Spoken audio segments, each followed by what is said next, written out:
माननीय अध्यक्ष जी, देश की 75 वर्षों की संसदीय यात्रा, उसका एक बार पुनः स्मरण करने के लिए और नए सदन में जाने से पहले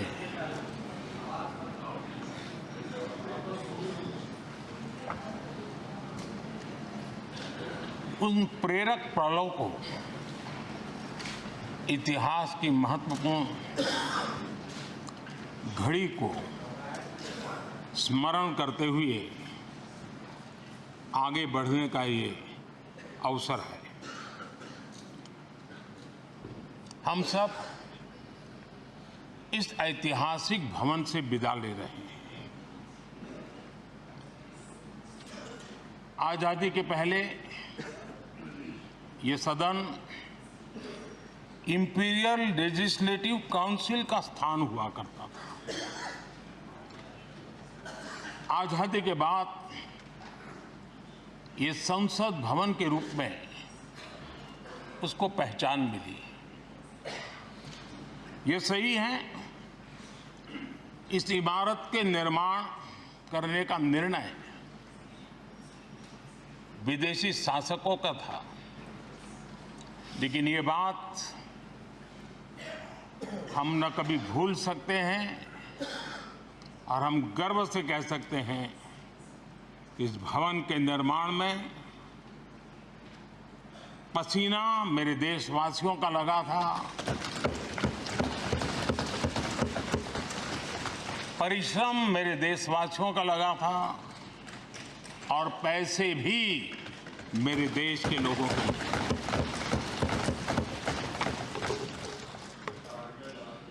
इस 75 वर्ष की हमारी यात्रा ने अनेक लोकतांत्रिक परंपराओं और प्रक्रियाओं का उत्तम से उत्तम सृजन किया है और इस सदन में रहे हुए सबने उसमें सक्रियता से योगदान भी दिया है और साक्षी भाव से उसको देखा भी है। हम भले नए भवन में जाएंगे, लेकिन पुराना भवन भी, ये भवन भी आने वाली पीढ़ियों को हमेशा हमेशा प्रेरणा देता रहेगा।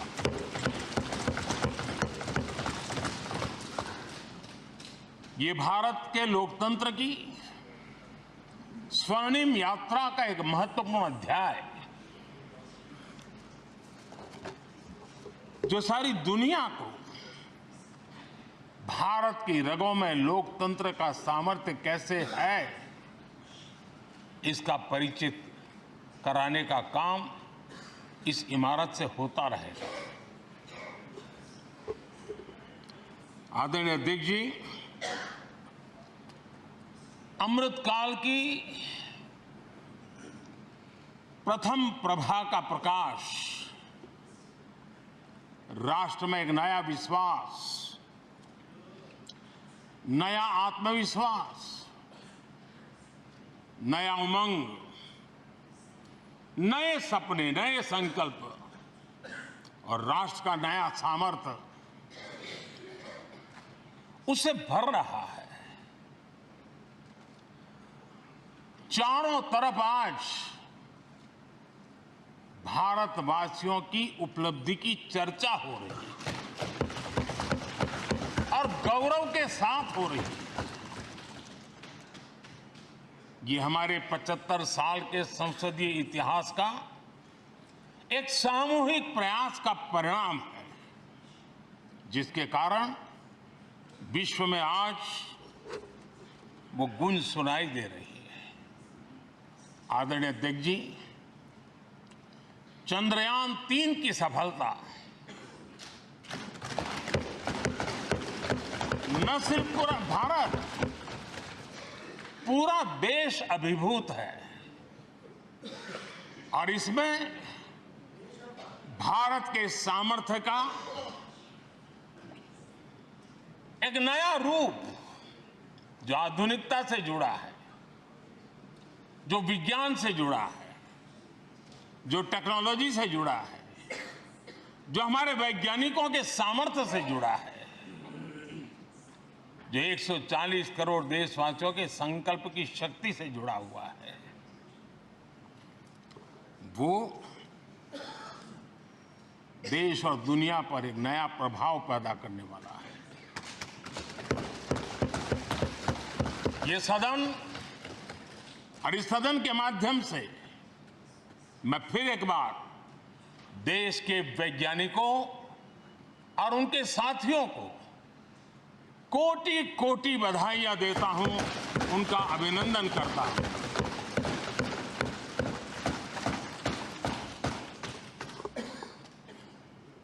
आदरणीय अध्यक्ष जी, ये सदन ने भूतकाल में जब नेम की समिट हुई थी, सर्वसम्मति से प्रस्ताव पारित करके देश के इस प्रयास को सराहा था। आज G20 की सफलता को भी आपने सर्वसम्मति से सराहा है। मैं मानता हूं देशवासियों का आपने गौरव बढ़ाया है। मैं आपका आभार व्यक्त करता हूं। G20 की सफलता 140 करोड़ देशवासियों की है। ये भारत की सफलता है, किसी व्यक्ति की सफलता नहीं है, किसी दल की सफलता नहीं है। भारत के फेडरल स्ट्रक्चर ने, भारत की विविधता ने 60 स्थानों पर 200 से अधिक समिट और उसकी मेजबानी हिंदुस्तान के अलग अलग रंग रूप में देश की अलग अलग सरकारों ने बड़े आन बान शान से की, और ये प्रभाव पूरे विश्व भर के मन पर पड़ा हुआ है। ये हम सबके सेलिब्रेट करने वाला विषय है, देश के गौरवगान को बढ़ाने वाला है। और जैसा आपने उल्लेख किया, भारत इस बात के लिए गर्व करेगा, जब भारत अध्यक्ष रहा उस समय अफ्रीकन यूनियन इसका सदस्य बना। मैं उस इमोशनल पल को भूल नहीं सकता जब अफ्रीकन यूनियन की घोषणा हुई और अफ्रीकन यूनियन के प्रेसिडेंट, उन्होंने एक इंटरव्यू में कहा कि मेरे जीवन में ऐसी पल थी, शायद मैं बोलते बोलते रो पड़ूंगा। आप कल्पना कर सकते, आज भारत विश्व मित्र के रूप में अपनी जगह बना पाया है। पूरा विश्व भारत में अपना मित्र खोज रहा है। पूरा विश्व भारत की मित्रता को अनुभव कर रहा है,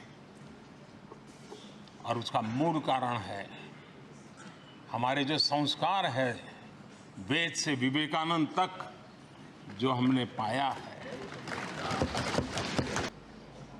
वो पल मेरे लिए भावनाओं से भरी हुई थी। मैं कल्पना नहीं कर सकता था इन 75 वर्षों में हमारी संसद ने जन भावनाओं की अभिव्यक्ति का भवन भी बना दिया। यहां जन भावनाओं की पुरजोश अभिव्यक्ति और हम देखते हैं, राजेंद्र बाबू से लेकर डॉक्टर कलाम,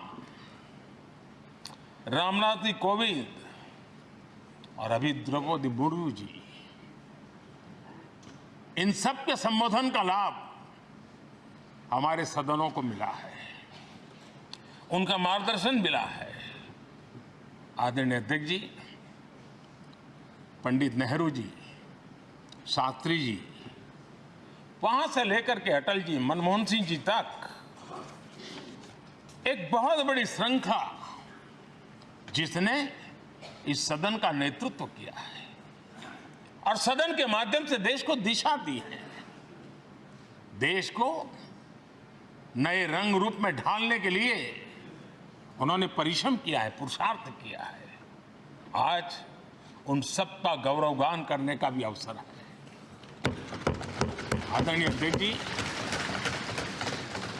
सरदार वल्लभ भाई पटेल, लोहिया जी, चंद्रशेखर जी, आडवाणी जी, न जाने अनगिनत नाम, जिन्होंने हमारे इस सदन को समृद्ध करने में, चर्चाओं को समृद्ध करने के लिए,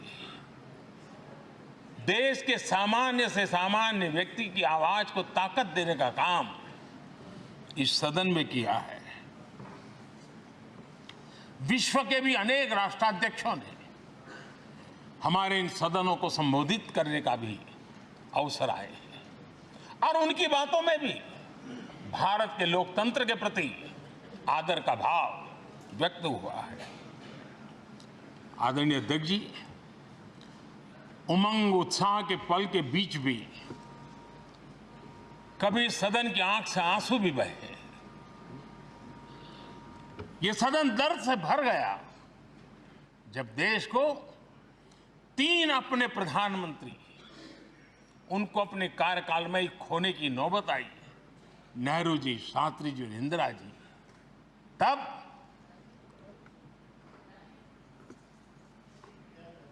ये सदन अश्रु भीनी आंखों से उन्हें विदाई दे रहा था। आदरणीय अध्यक्ष जी, अनेक चुनौतियों के बावजूद भी हर स्पीकर ने, हर सभापति ने बेहतरीन तरीके से दोनों सदनों को सुचारू रूप से चलाया है और अपने कार्यकाल में उन्होंने जो निर्णय किए, वो निर्णय मावलंकर जी से काल से शुरू हुए हो या सुमित्रा जी के कालखंड के हो या बिरला जी के, आज भी उन निर्णयों को रेफरेंस पॉइंट माना जाता है। ये काम हमारे करीब 17 स्पीकर और उसमें 2 हमारी महिला स्पीकर ने भी, और मावलंकर जी से लेकर के सुमित्रा ताई तक और बिरला जी का मार्गदर्शन आज भी हमें मिल रहा है। आदरणीय अध्यक्ष जी, इस सदन की परंपरा रही है। संविधान सभा ने उस समय अपना दैनिक भत्ता 45 रुपये से कम करके 40 कर दिया था। उनको लगा हमें इसको कम करना चाहिए। आदरणीय अध्यक्ष जी, यही सदन है कैंटीन में मिलने वाली सब्सिडी, जो बहुत कम पैसे में खाना मिलता था, इसी सदस्यों ने उस सब्सिडी को भी खत्म कर दिया और पूरा पैसा देकर के अब कैंटीन में खाते हैं। आदरणीय अध्यक्ष जी, कोरोना काल में जब जरूरत पड़ी तो यही सांसद जिन्होंने एमपी लेड फंड को छोड़ दिया और देश को इस संकट की घड़ी में मदद करने के लिए आगे आए। इतना ही नहीं, कोरोना काल में इसी सदन के सांसदों ने अपने तनख्वाह में 30% कटौती की और उन्होंने देश के सामने आए हुए संकट में अपनी बहुत बड़ी जिम्मेवारी निभाई। आदरणीय अध्यक्ष जी, हम गर्व से कह सकते हैं, ये सदन में बैठे हुए लोग भी कह सकते हैं, हमारे पूर्वज जो सदन में बैठे थे वो भी कह सकते हैं कि हम ही लोग हैं जिन्होंने हम पर डिसिप्लिन लाने के लिए हमारे यहाँ जनप्रतिनिधित्व कानून में समय समय पर कठोरता बरती। नियम हमने ही लादे, हमने ही तय किया कि नहीं, जनप्रतिनिधि के जीवन में ये नहीं हो सकता। मैं मानता हूं ये जीवंत लोकतंत्र का बहुत बड़ा उदाहरण है और ये सदन ने दिया है, यही माननीय सांसदों ने दिया है और हमारी पुरानी पीढ़ी के सांसदों ने दिया है। और मैं मानता हूं कि कभी कभी उन चीजों को भी याद करना चाहिए। आदरणीय अध्यक्ष जी, हम जो वर्तमान सांसद हैं उनके लिए तो ये विशेष सौभाग्य का अवसर है। सौभाग्य का अवसर इसलिए है कि हमें इतिहास और भविष्य दोनों की कड़ी बनने का अवसर मिल रहा है।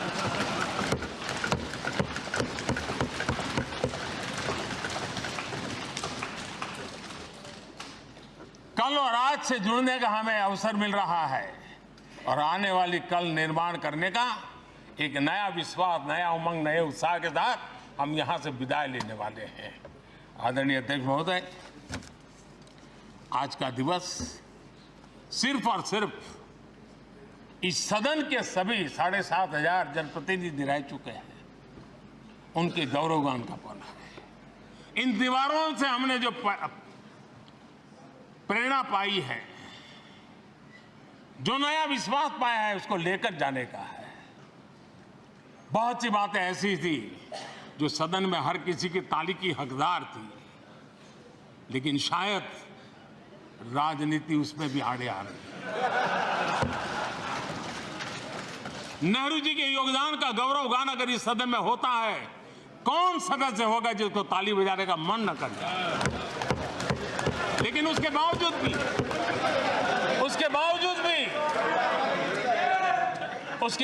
भी देश के लोकतंत्र के लिए बहुत जरूरी है हम सब ने अपने यहां सोच लें। आदरणीय अध्यक्ष जी, मुझे पूरा विश्वास है कि आपके मार्गदर्शन में और इस अनुभवी माननीय सांसदों के सामर्थ्य से हम नई संसद में जब जाएंगे तो नए विश्वास के साथ जाएंगे। मैं फिर एक बार आज पूरा दिवस आपने इन पुरानी स्मृतियों को ताज़ा करने के लिए दिया, एक अच्छे वातावरण में सबको याद करने का मौका दिया। इसके लिए मैं आप सबका आपका हृदय से आभार व्यक्त करता हूं और मैं सभी सदस्यों से आग्रह करूंगा कि अपने जीवन की ऐसी मधुर यादों को यहां हम जरूर व्यक्त करें ताकि देश तक पहुंचे कि सचमुच में ये हमारा सदन, ये हमारे जनप्रतिनिधियों की गतिविधि सच्चे अर्थ में देश को समर्पित है। इसका भाव लोगों के तक पहुंचे, इसी एक अपेक्षा के साथ मैं फिर एक बार इस धरती को प्रणाम करता हूं।